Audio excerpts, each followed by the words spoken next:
presenta 24 horas con Milton Pérez y Diana León. Empezamos. Ecuador defendió la detención de Jorge Glass en la embajada mexicana ante la sesión permanente de los Estados Americanos de la OEA. En esta sesión, todos los miembros instaron a las partes a solucionar el conflicto lo más pronto posible. 2024.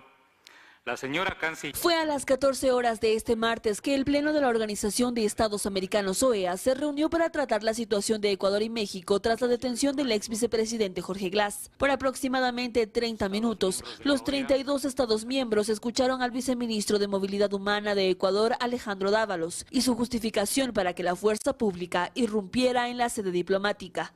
México ha hecho énfasis en la importancia y respeto que otorga a la institución del asilo. No obstante, su actitud socava y desnaturaliza la figura del asilo diplomático, al concederlo a un condenado y prófugo de la justicia ecuatoriana, promoviendo la impunidad. Haciendo énfasis en que el país actualmente vive un conflicto armado interno, Dávalos apeló al artículo de la Convención de Viena en la que se prohíbe que los estados otorguen asilo político a los sentenciados por delitos comunes y dijo que es necesario que se revisen dichas normas. Es evidente que el asilo concedido al señor Glass por parte del gobierno mexicano puede responder a valoraciones de afinidad política, mas no de naturaleza jurídica y diplomática. Hacemos un llamado a la comunidad internacional para revisar y actualizar las normas sobre asilo diplomático y otros instrumentos internacionales, a fin de erradicar los nuevos fenómenos delictivos del crimen organizado transnacional. Una vez finalizada su intervención, fue el momento de que los países tomen la palabra. Y si bien todos condenaron la forma en la que fue tomada la sede, también el otorgamiento del asilo. Este es un precedente funesto en el sistema internacional. El embajador Roberto Canseco recibió golpes, pero pudo ser peor. El Uruguay desea en esta sesión recalcar la importancia que tiene para la región la defensa del Instituto de Asilo en su integridad y el respeto y cumplimiento de todas las disposiciones contenidas en la Convención de Caracas de 1954 y la Convención de Viena sobre relaciones diplomáticas. El Perú invoca a los estados que en su momento asumen el rol de estados asilantes a analizar escrupulosamente. Ninguna diferencia puede justificar la violación de un principio fundamental de las relaciones pacíficas. De ninguna manera los estados pueden tomar la justicia en sus manos. Usar el monopolio de la fuerza legítima de los estados para irrumpir en una misión es un grave atentado contra el principio de respeto a la soberanía territorial de los estados. Las naciones hicieron un llamado tanto a Ecuador como a México a buscar soluciones y este miércoles se reunirán nuevamente para tratar este conflicto por pedido de Colombia y Bolivia. La canciller Gabriela Sommerfield participó en una reunión virtual con los representantes de la Comunidad de Estados Latinoamericanos y Caribeños, CELAC. Ahí expuso los motivos del gobierno para irrumpir en la Embajada de México en Quito el 5 de abril y recalcó que Ecuador es un país respetuoso del derecho internacional. Para el Ecuador, la concesión de asilo diplomático al ciudadano no solo es un acto ilícito en el contexto de las mencionadas disposiciones de las convenciones sobre asilo, también contraviene el artículo 41, numeral 3 de la Convención de Viena, ya que los locales de la misión no deben ser utilizados de manera incompatible con las funciones de la misión. El presidente de México, Manuel López Obrador, presentó los videos de las cámaras interiores de la Embajada de México en Quito que revelan el momento de la incursión y captura del ex vicepresidente Glass. AMLO volvió a condenar la acción del gobierno ecuatoriano. Este es el momento exacto cuando la policía saca a Jorge Glass de una de las habitaciones de la Embajada Mexicana en Quito. Son imágenes de las cámaras interiores de la sede diplomática. En este video se ve cómo aproximadamente 10 agentes policiales ingresan a la residencia diplomática. Minutos antes de la captura, las imágenes muestran que el jefe de la Cancillería, Roberto Canseco, intenta frenar la acción de los uniformados, pero lo hace sin éxito. Estos videos fueron revelados este martes por el presidente de México, Andrés Manuel López Obrador, quien confirmó que se publicará más material sobre el allanamiento a la embajada. De la forma tan autoritaria y vil en que allanaron nuestra sede diplomática. AMLO volvió a condenar las acciones por parte del gobierno ecuatoriano y señaló que Ecuador tiene el respaldo de otros gobiernos. Vamos a llevar este asunto a la Corte de Justicia Internacional. A México se le respeta. Estados Unidos condenó este martes el asalto a la Embajada de México en Ecuador. El pronunciamiento de Jake Sullivan, consejero de Seguridad Nacional de la Casa Blanca, llega después de que el presidente mexicano Andrés Manuel López Obrador calificara de tibia la postura del gobierno de Joe Biden. Condenamos esta violación de la Convención de Viena sobre relaciones diplomáticas, incluido el uso de la fuerza contra funcionarios de la embajada. Hemos revisado las grabaciones de las cámaras de seguridad de la embajada mexicana y creemos que estas acciones no fueron correctas. El gobierno ecuatoriano hizo caso omiso de sus obligaciones en virtud del derecho internacional como Estado anfitrión de respetar la inviolabilidad de las misiones diplomáticas. Los ex jefes de Estado y de Gobierno de la Iniciativa Democrática de España y las Américas rechazaron el otorgamiento de asilo político al ex vicepresidente Jorge Glas por parte de México. Además, cuestionaron el atentado ocurrido contra la inviolabilidad de la sede diplomática mexicana. En el documento suscrito por 26 expresidentes, entre ellos 2 de México, se hace un llamado a los gobiernos de Ecuador y de México para que resuelvan este impasse a través del diálogo. Los intercambios comerciales entre Ecuador y México dejaron un saldo deficitario de $500 millones para nuestro país en el 2023. El cacao es el mayor producto ecuatoriano de exportación a México, mientras que Ecuador importa productos complementarios como los farmacéuticos. Según la Federación Ecuatoriana de Exportadores, $202 millones fue lo que representó en el 2023 el envío de productos no petroleros que Ecuador hizo a México, una cifra deficitaria en comparación a las importaciones de productos, que significó $701 millones en el mismo año. Actualmente México recibe más de 320 productos ecuatorianos. Entre los principales se encuentran minerales y metales, cacao en grano, preparaciones alimenticias, plásticos y manufacturas, azúcar y confitería, mientras que en el caso de los productos que se importan del mercado mexicano están los medicamentos, cosméticos, automóviles, aparatos electrónicos, incluyéndose los monitores, proyectores y teléfonos celulares. También se importan los productos intermedios del hierro y acero, lo que significa que dentro del ámbito comercial Ecuador mantiene un intercambio con México complementario, a diferencia del país azteca, que depende de productos primarios como el cacao, fruta que ha aumentado su demanda a Ecuador debido a las condiciones climáticas por las que atraviesan Costa de Marfil y Ghana. Asimismo, México le compra a Ecuador bienes de capital y productos elaborados. Todo esto en su conjunto ha hecho que en los últimos 8 años la inversión de esta nación pase de estar cerca de los $8 millones a más de 266 millones, y esto sin haber logrado un tratado de libre comercio entre ambos países en el 2022, debido a que nunca se concretó la exclusión del banano y del camarón ecuatoriano. Esto ha ocasionado a su vez que Ecuador no haya podido ingresar como miembro pleno de la Alianza del Pacífico, pues para hacerlo debe tener suscrito acuerdos comerciales con todos sus miembros como Chile, Colombia, México y Perú. A Ecuador solo le falta la firma, un acuerdo con México. Los servicios consulares de Ecuador en México no se cerrarán, así lo informó la Cancillería tras la ruptura de relaciones entre ambos países. Los consulados ecuatorianos en Ciudad de México y en Monterrey continuarán funcionando. Mediante un comunicado, la Cancillería agregó que los trámites consulares que se realizaban en el país serán atendidos desde Colombia, Perú o Chile, y que los acuerdos suscritos entre Ecuador y México continúan vigentes. La canciller y los ministros de Defensa y de Gobierno están convocados a comparecer este miércoles en 2 comisiones de la Asamblea Nacional por lo ocurrido en la Embajada de México. Este miércoles regresan del receso legislativo en las comisiones de fiscalización y de relaciones internacionales de la Asamblea. Lo hacen con el llamado a comparecer a la canciller Gabriela Sommerfeld, el ministro de Defensa y la de Gobierno Mónica Palencia, por lo ocurrido en la Embajada de México. La Comisión de Relaciones Internacionales es a quien le compete el conocimiento sobre estas relaciones diplomáticas que ahora están rotas.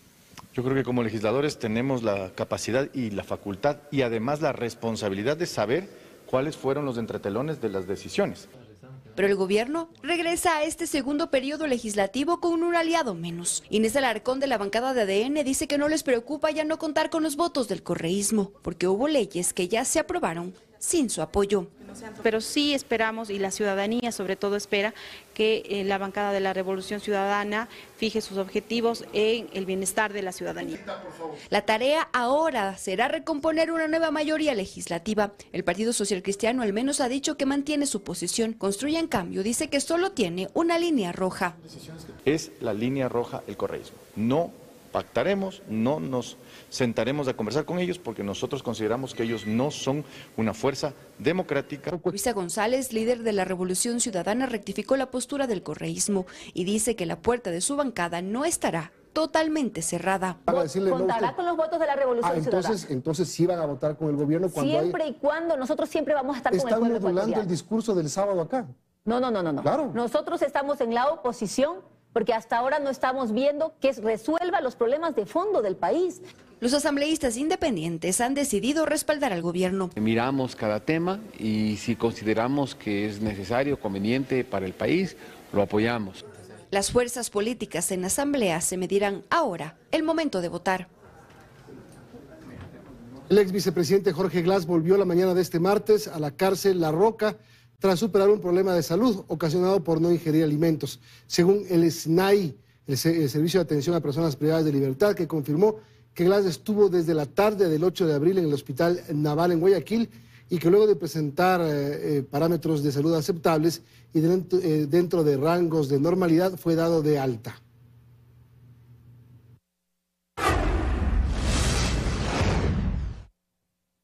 Dos altos ex ejecutivos de Odebrecht testificaron hoy en el juicio que afronta el excontralor Carlos Pollitt en Estados Unidos. En un caso por el que Pollitt fue sentenciado en Ecuador, ambos revelaron el entramado de millonarias coimas pagadas a funcionarios públicos entre 2007 y 2016. Carlos Pollitt camina entre sus abogados y con su teléfono celular graba los equipos periodísticos que cubren su juicio en Miami, Estados Unidos. Es el momento en el que se dio paso al receso este martes. Segundo e importante día de esta etapa que podría tomar cerca de 3 semanas. En agenda los testimonios de dos altos exdirectivos de Odebrecht que ya pusieron contra las cuerdas al excontralor del correísmo en el caso que lleva el nombre de esa compañía brasilera, por el que está sentenciado en Ecuador. Esta vez en cortes estadounidenses, Geraldo Pereira de Sousa y José Conceizao Santos rindieron testimonio. Ambos firmaron acuerdos de no procesamiento con Estados Unidos. El Departamento de Justicia de ese país había adelantado que el testimonio de Sousa está acompañado de 7 pruebas, en su mayoría hojas de cálculo donde constan los registros de los sobornos entregados por la constructora en varios países. Entre esos pagos, varios dirigidos a Pollitt, a quien conocían con el alias de Miami. Por su parte, el testimonio de José Conceizao Santos va acompañado de una treintena de pruebas, entre ellas mensajes de texto, manuscritos, grabaciones y fotografías de las reuniones que mantuvo con Pollitt en un hotel de Quito, por ejemplo. Y es que, una vez que el escándalo conocido como Lavallato estalló en Sudamérica, los exdirectivos de la constructora empezaron a soltar información respecto de las coimas que se habían pagado, y para ello habían grabado evidencia para conseguir acuerdos judiciales a cambio de cooperación. Entre esa evidencia, por ejemplo, una conversación revelada en 2017 con el excontralor Pollitt, cuando terminaba el gobierno de Rafael Correa y empezaba el de Lenín Moreno. Bueno saber que tú vas a seguir ahí como contralor, ¿no? Que eso es importante para nosotros, ¿no? El resto sí lo van a cambiar todo. Fiscal, como quedou o tema do fiscal aí, que com os Panama Papers, que estava aí? Tenía conta. Únicamente el techo mierda. Me acordo que tu sempre me indicava que eu quero receber em efetivo, eu não quero em conta, justo para não ter problema. Nada de cuenta ni nada, prefiero yo, y mira, yo no tengo ni efectivo, no tengo nada. Es lo peor, la gente, puta, corrieron a abrir cuentas en Panamá. Y ahí me acuerdo que usted nunca quería que pagásemos en cuenta. En este proceso lo ratificó. Dijo, sobornea a Carlos Polit para que elimine multas de Odebrecht. Otra de las evidencias que obtuvo Conceizao Santos es este video, en el que conversa con el tío del ex vicepresidente Jorge Glass. En el audiovisual revelado también en 2017, hablan de pagos pendientes de millones de dólares de compañías fuera del país. Tres cosas que replican. Yo no necesito plata para la campaña. ¿Cuánto le van a hacer al Facebook?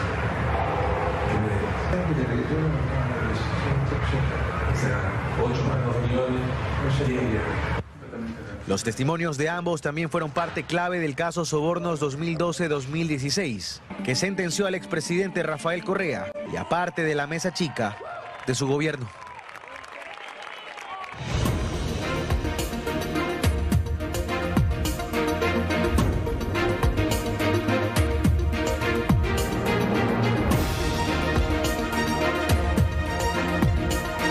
El Consejo Nacional Electoral habilitó mecanismos para que la ciudadanía pueda tener acceso al contenido de las 11 preguntas de la consulta y el referéndum. Está disponible un código QR donde se puede descargar la información.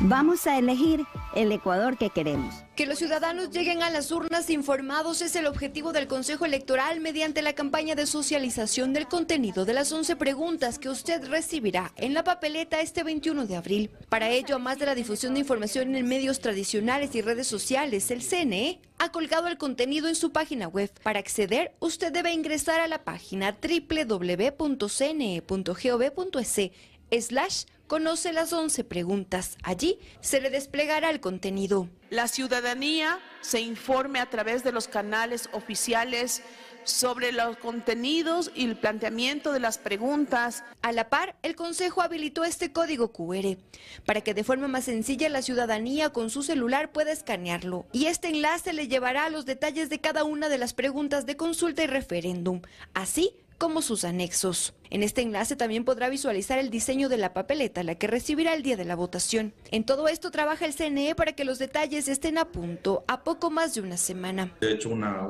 prueba bastante buena, ya que se activaron todos nuestros centros de digitalización de actas, se transmitió la información y también probamos también la parte operativa, que nuestros funcionarios se vayan familiarizando con las actividades que van a tener que realizar el día de las elecciones. A la par, esta misma semana avanza la impresión de papeletas, la distribución de material electoral y la capacitación a las juntas receptoras del voto. Desde hoy hasta el 21 de abril les presentaremos las preguntas de la consulta popular y referéndum para que vaya informado a ejercer su derecho al voto. La pregunta A es la siguiente. ¿Está usted de acuerdo con que se permita el apoyo complementario de las Fuerzas Armadas en las funciones de la Policía Nacional para combatir el crimen organizado, reformando parcialmente la Constitución de conformidad con lo previsto en el anexo 1?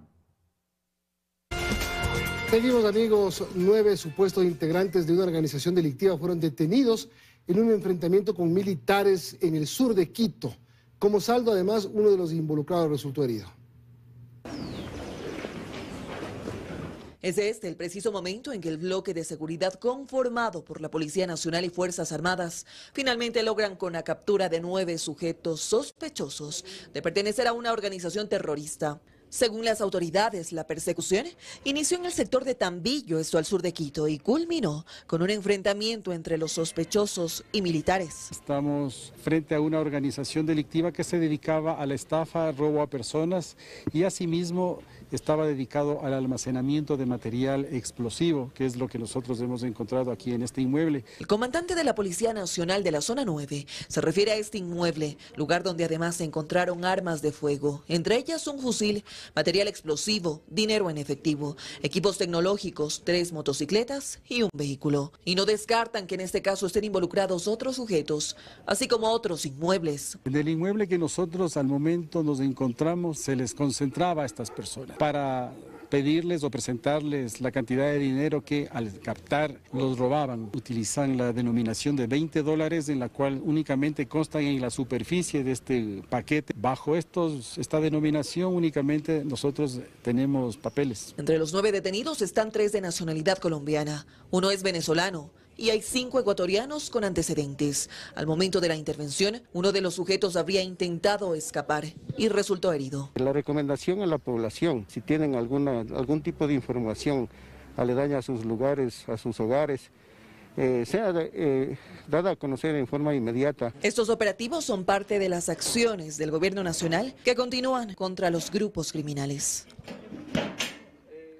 El ministro de Defensa, Giancarlo Lofredo, se reunió esta tarde con el jefe del Comando Conjunto de las Fuerzas Armadas, Jaime Vela, y los comandantes del Ejército y la Fuerza Aérea para delinear estrategias contra el narcoterrorismo y el crimen organizado. El objetivo es mantener el control y la defensa nacional, dando continuidad a la presencia de las Fuerzas Armadas en operaciones militares a nivel interno, además de los controles en los centros penitenciarios. Colombia inició las restricciones en la venta de electricidad al Ecuador. Mientras tanto, las desconexiones de energía continúan en el país. Expertos atribuyen este problema a la falta de mantenimiento de las termoeléctricas y la alta demanda de consumo. La sequía en Colombia continúa y el país cafetero trata de cuidar sus embalses. Es así que las restricciones en la exportación de energía ya son una realidad. El 8 de abril Colombia vendió a Ecuador 0 megavatios entre las 7 y 8 de la noche, hora de mayor consumo en el país. Actualmente los megavatios vendidos fluctúan a lo largo del día. Usualmente Colombia nos vendía 400 megavatios hora. Es decir, disminuyó la cantidad que nos vendía. Y ahora el tiempo de venta también lo está disminuyendo porque no es durante todo el día, son ciertas horas que son muy variantes. Las restricciones de Colombia hacen que las hidroeléctricas de Ecuador trabajen a su máxima potencia. Y aunque las desconexiones de energía continúan en varias ciudades del país, expertos aseguran que los imprevistos cortes de luz se deben a los mantenimientos de las termoeléctricas y la alta demanda de energía en ciudades de la costa, debido a las altas temperaturas registradas. La desconexión de la energía no está tan atado al problema de las hidroeléctricas, pero sí se da un poco por el tema del mantenimiento de las térmicas, que ha provocado que se tengan que desconectar ciertas térmicas. Una de las últimas desconexiones se registró la mañana de este lunes en varios sectores de Guayaquil. CENEL aseguró que el corte de luz obedeció a un evento en la línea de transmisión Tizaleo-Chorrillos, problemática que se podría evitar si existiera un parque energético robusto en el país, aseguran los analistas. Mientras tanto, expertos advierten que la sequía en Ecuador se adelantará e iniciará en junio. Normalmente inicia en septiembre.